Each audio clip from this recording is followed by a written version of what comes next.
Alors comme je suis travailleur indépendant, j'avais pas de gens à gérer. Il fallait juste que c'était mon emploi du temps à adapter. Donc j'ai essayé de finir les boulots que j'avais à faire, qui étaient en cours. Et puis j'en ai profité pour faire toutes ces choses qu'on ne fait pas, qu'on remet au lendemain, comme des courriers administratifs, perso, du classement de papier, du classement d'images. Et puis j'en ai profité pour faire du tri dans mes archives, pour faire de la place sur mes disques.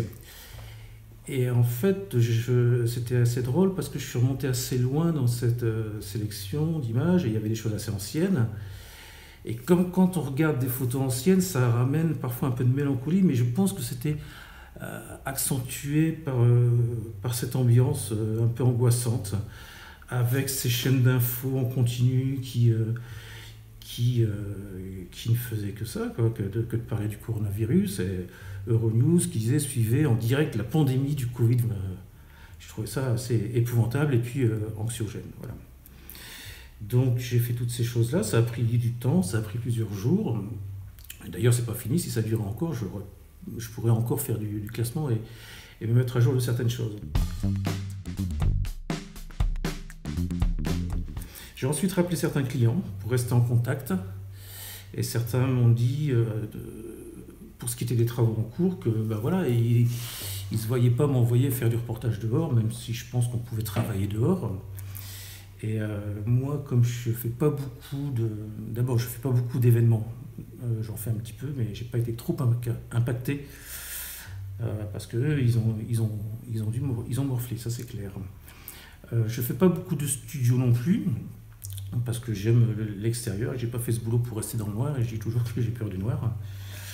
Voilà. Et j'aime être dehors et une des raisons pour lesquelles j'adore ce boulot, c'est parce que ça permet la découverte, l'enrichissement intellectuel, culturel, pas spécialement matériel, mais bon, c'est pas le but non plus, mais il faut un minimum. Et donc, les clients que j'ai rappelés m'ont dit, bah oui, quand ça repartira, on repartira avec vous. Et puis j'ai arrêté parce que je me suis dit, bon, il va se passer encore un mois, il y avait plus qu'un mois d'ailleurs. Je me suis dit, je garde le contact avec des mails et puis je rappellerai, j'essaierai de relancer la machine quand on déconfinera. Et puis je suis allé faire des photos à Lille et Lille était déserte, hein, le centre-ville. Il y avait des gens qui passaient, qui allaient travailler mais qui ne s'attardaient pas.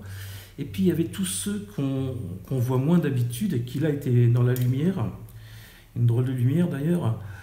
Ces gens qui sont à la rue, qui ne savaient pas où aller. On les entendait crier parfois, jeter des boîtes de bière, ça résonnait. Les bruits avaient une autre résonance puisque la ville était plus ou moins déserte. Et j'ai trouvé que la ville était belle comme ça. Elle avait quelque chose de dramatique. J'avais fait la même chose à La Panne juste avant le confinement.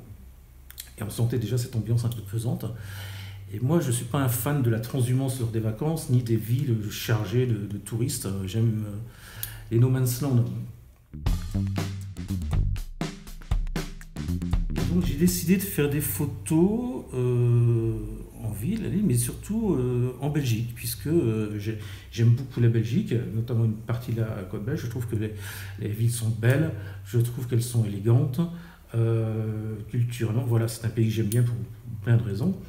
Donc je suis allé à Bruxelles à plusieurs reprises, je suis allé à Blankenberg, je suis allé à Anvers. À Anvers, on n'avait pas l'impression qu'il y avait du confinement, il faisait très beau, et je crois que c'était un week-end, et il y avait du monde partout, sur des bancs, dans les rues, assis sur des chaises, des terrasses, pas des terrasses en fait, mais sur des bancs, en train de manger des frites et de boire de la bière, c'était drôle.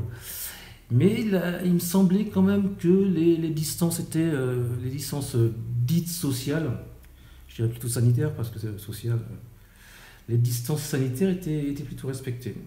Et j'ai trouvé que c'était extraordinaire de pouvoir voir ces villes dans ces conditions-là. Bruges, qui est une ville qui est magnifique, mais que j'aime pas tellement parce que beaucoup trop de touristes, là, il y avait très peu de monde, j'avais l'impression que la ville était pour moi, c'était absolument superbe. Et j'ai eu l'impression de vivre un moment historique. Et je pense que c'est un moment historique, on n'a jamais vécu ça, et j'espère qu'on ne le revivra pas. Ostende était extraordinaire aussi, Blankenberg. Et puis ce qui était frappant, c'était il y avait parfois des personnes dans les rues quand même, puisque les gens sortaient. Mais à partir d'une certaine heure, la fraîcheur venant et le jour tombant, il n'y avait plus personne dans les rues. Et je me souviens d'une fois où c'était à Ostende, je crois. Je retournais à ma voiture et dans le silence, d'un seul coup, le silence a été rompu par ces gens qui étaient aux fenêtres, qui frappaient sur des casseroles. Il y avait des enfants, il y avait des personnes âgées. Il y avait tout un bâtiment où les gens applaudissaient et il y avait un monsieur qui jouait de l'accordéon. Et dans le bâtiment en face, sur un balcon, il y avait un couple, troisième âge, qui dansait. Et c'était émouvant. Et ça m'a touché. C'était vraiment... il y avait quelque chose de très fort, de bouleversant. Et donc, le confinement, j'en ai profité pour faire ces images. Et il y a des choses que je trouve assez étonnantes. Par exemple, ces gants avec ces parasols noirs baissés, on a l'impression que ce sont des silhouettes un peu maléfiques. C'est assez bizarre. Le quartier chaud avec les vitrines vides. J'ai vraiment pris mon pied à me promener, à avoir cette itinérance, et à avoir fait ces photos. Maintenant qu'on est en train de sortir du confinement, cette crise qui a fait beaucoup de morts,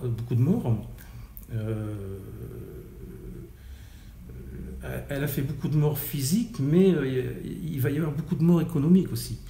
Et je pensais à cette phrase de Jean-Louis Borloo qui, un jour, en parlant de la population du Valenciennois, il disait que l'espérance de vie dans le Valenciennois était de 10 ans inférieure à la moyenne nationale, à cause de la situation économique sinistrée, à cause forcément de mauvaise alimentation, d'hygiène de vie, de difficultés d'accès aux soins parfois, et puis voilà,